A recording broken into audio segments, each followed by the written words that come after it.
At the age of 23, Mr. David Field was a student teacher here at Piscataway High School. He was a college student working on his teaching degree, planning his future as an educator. What he didn't know was that in 7 short months, he would be serving his country as a member of the New Jersey Army National Guard and was on his way to being deployed to serve in Baghdad, Iraq, in support of Operation Iraqi Freedom. Today we will discuss why he joined the military, his thoughts and feelings on the necessity of this war, and a typical day through the eyes of an American soldier fighting in Iraq. Come join me as I dive into the mind of Mr. David Field. Today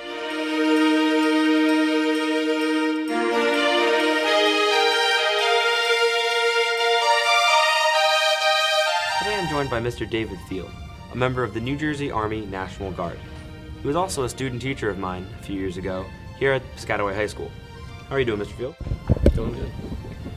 Let's start off with some personal questions, some background information. How old were you when you joined the military? I was actually 18 going on 19 when I joined the military. I was out in Pennsylvania, went to Valley Forge Military College. And the unique thing about that was they had an early commissioning program for ROTC.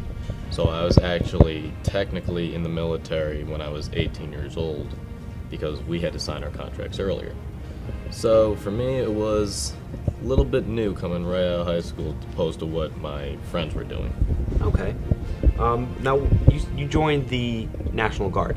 Why did you choose the Army as opposed to other branches of service? I actually, when I was looking into it, I got a lot of mail, as recruiters like to send, for other branches of the service. I actually wanted to join the National Guard because people told me that, and I did some research, and they had the most benefits in terms of education and time in service versus having a civilian career as well. So I like that balance.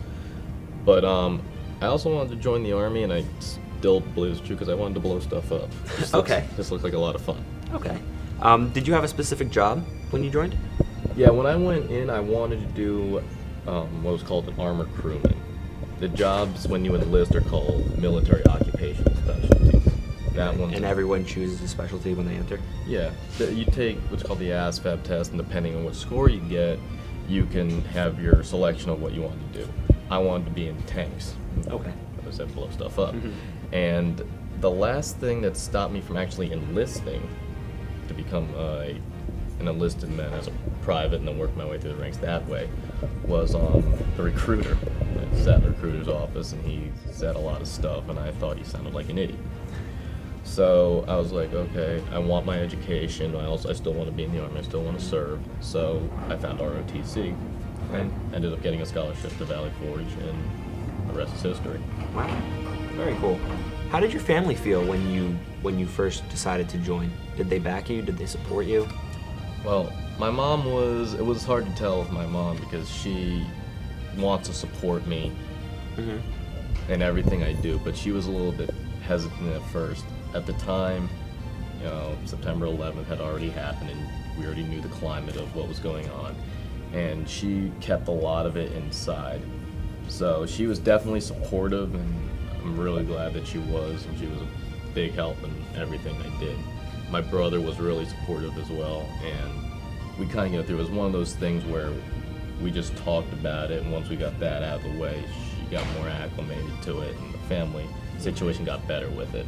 So it progressed its way up to where it is now, where they are supportive of you now? Oh, very much so, yes. Okay, very good.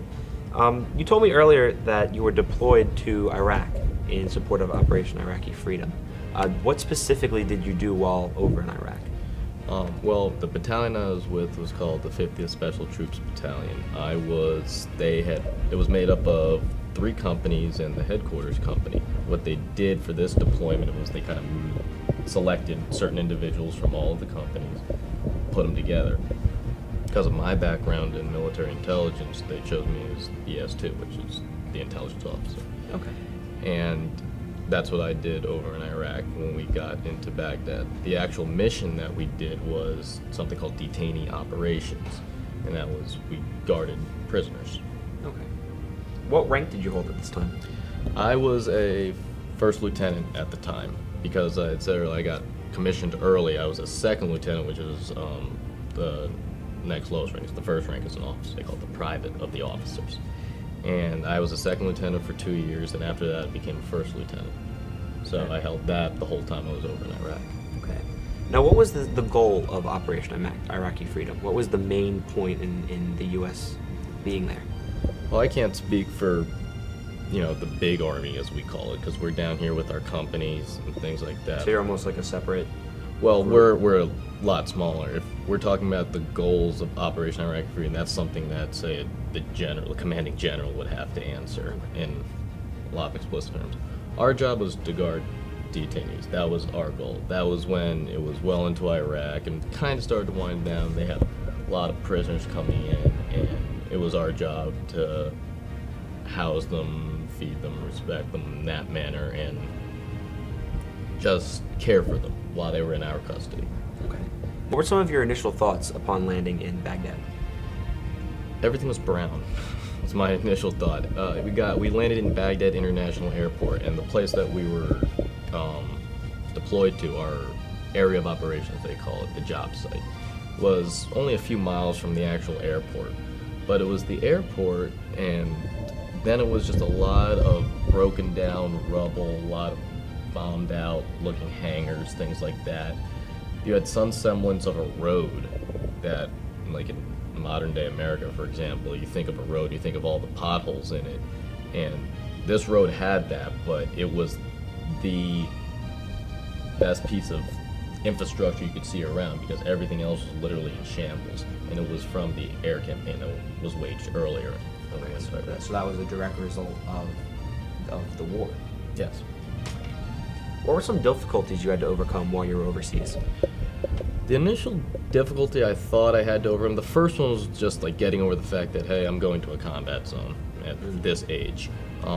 My biggest fear was, as an officer, I was a young guy, but I had to lead 40 soldiers, some of whom, actually at least half of whom had at least twice or three times the amount of experience I did, and because they were lower ranking than I was, I had to be in charge of them. So after I got over that initial... So it was almost a fear of almost like a revolt type, where they might not listen to you because they similar to, like, I wouldn't say revolt, but more of a, would they trust what I said? I mean, they have to listen to me because I'm their officer, the rank is higher, and they have to say yes sir and do it. But to really gain a trust and a camaraderie within soldiers, they have to trust what you're saying. Would they really put their heart into what I wanted them to do or what needed to happen? And it was funny because when we got there, because of the weird nature of our mission, we got split up. So I wasn't in charge of all of the soldiers I had initially. Those 40 soldiers, of them I actually had like 5 under my direct influence once we started the mission, and they were spread out to other places. But and then the second biggest thing was being under command of another unit while we were there, which was a weird thing. Mm-hmm. I answered to my commander, but our battalion as a whole, the New Jersey Army National Guard, for example, answered to an MP battalion out of, and when we first got there, they were from Pennsylvania, then they were replaced by one from Louisiana. Okay. So there's a lot of change of who was in charge. Change of commands, yes, correct. Okay. And the 744th, so we worked really well with them. The 519th, the new one who came from Louisiana, we didn't work so well with them. They didn't trust us. We thought they made a lot of bad decisions, and I clashed with some officers over there who were higher ranking than me. And the interesting story behind that is that I was actually fired when I was over there. Not by my unit, but by them who were in charge of me, because I had told them that they were not doing this mission correctly, that they were putting people's lives in danger. So I'm talking Iraqis and New Jersey Army National Guard soldiers, that you need to change what you're doing. So the major who was in charge of me brought me in, sat me down, and said, get off the camp right now.